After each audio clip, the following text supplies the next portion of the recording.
How's it going? Dave from Comic Book Investments. Well, it's 4th of July weekend, so that means it's America's Day, or Independence Day.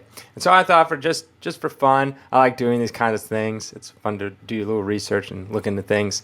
And I figured I'd do a top 10 video on the most patriotic comic book superheroes. Now, you can't be a supervillain because that's kind of anti-American, I guess. You're going against the system.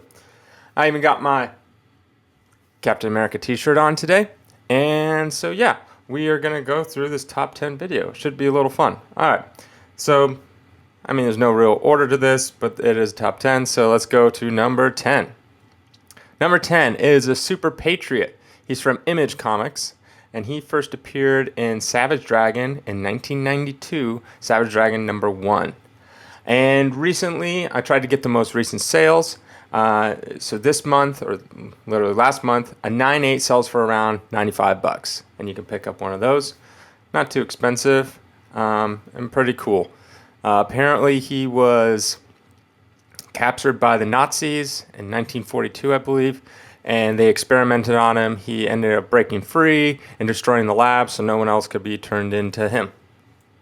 Kind of very similar to like Red Skull, Captain America stuff. All right, number 9. We got the Fighting Yank.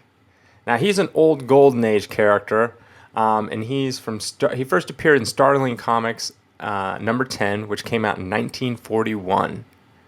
And the most recent sale was December of 2020, and a 4.0 sold for around 3,450. So yeah, there's a lot more Golden Age patriotic characters compared to today. And so a lot of the times they'd be fighting Nazis and stuff like that. So he was one of them. And he was from, I believe, Fawcett Comics, which I believe was, or is it Nador Comics? One of those. All right, number 8 is the Iron Patriot. He first appeared in Dark Avengers number 1 in 2009. Most recent sale in June was a 9.8, sold for about $435. Now, the Iron Patriot isn't exactly a person. It's more of the armor, and the armor first appeared in Dark Avengers, and I believe Norman Osborn wore it. But in the MCU, Rhodes ended up wearing it. Tony Stark's friend, played by, not Tim Meadows. Don Cheadle. Don Cheadle. All right, moving on to number 7. All right, we got the Falcon. He first appeared in Captain America 117 in 1968, and a 9.6 just sold for $9,000. So he ended up taking the mantle of Captain America when he died. In the TV show, Captain America retired, or whatever he did, went back in time and lived out his life.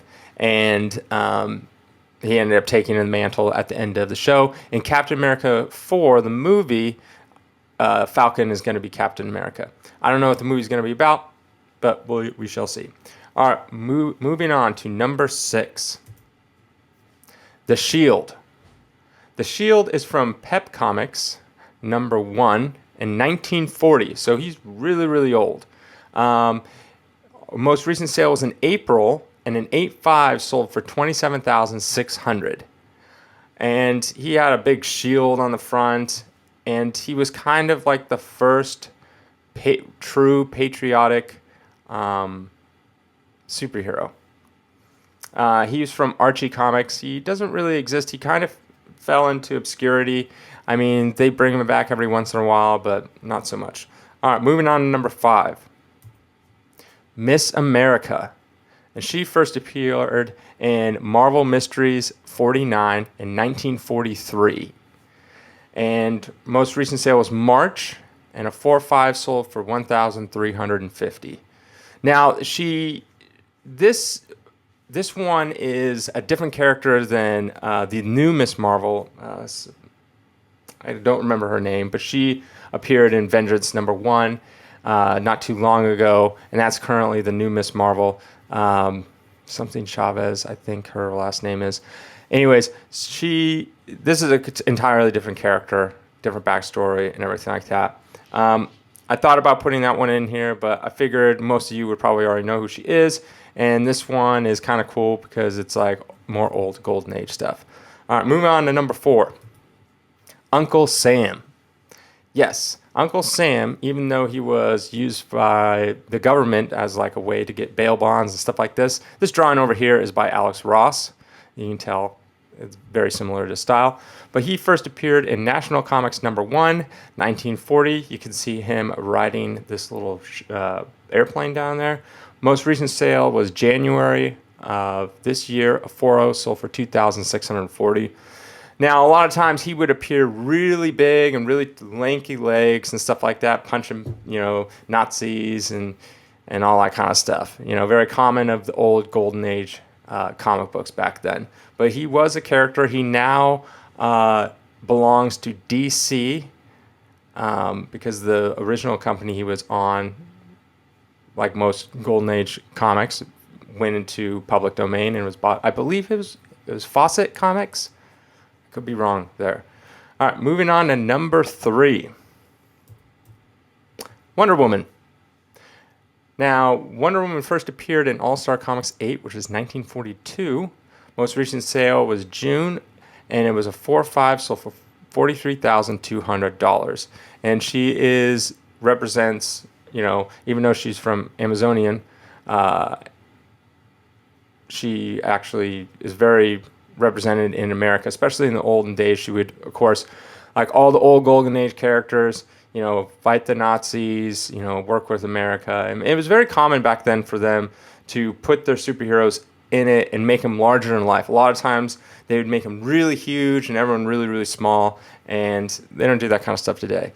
But back then, America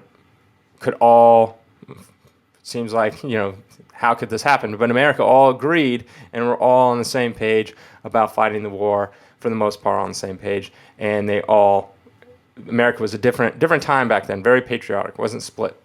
All right, number 2, Superman. Stands for truth, justice, and the American way. That is his slogan. He first appeared in Action Comics number 1 in 1938. Most recent sale was in April, and 8.5 sold for, I did a video on it, $3,250,000.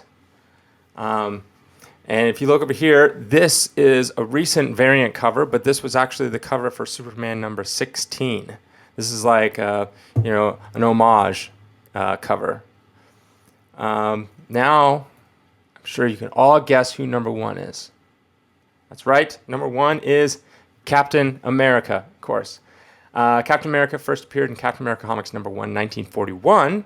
If you remember, the Shield appeared in 1940.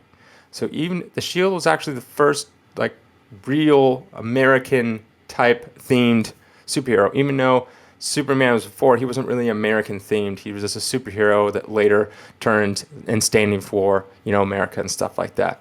Most recent sale was in January, and 8.5 sold for $384,000.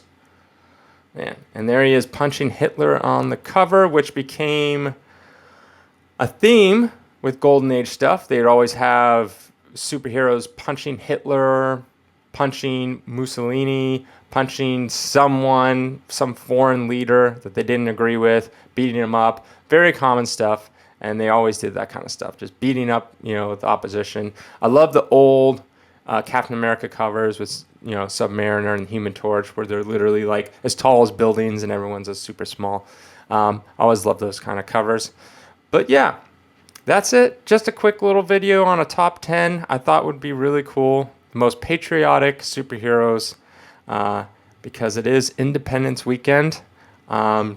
I'm going to be going to a party, bringing my dogs, of course, have to bring them, and probably just going to, have some barbecue, have a few drinks, hang out with some people.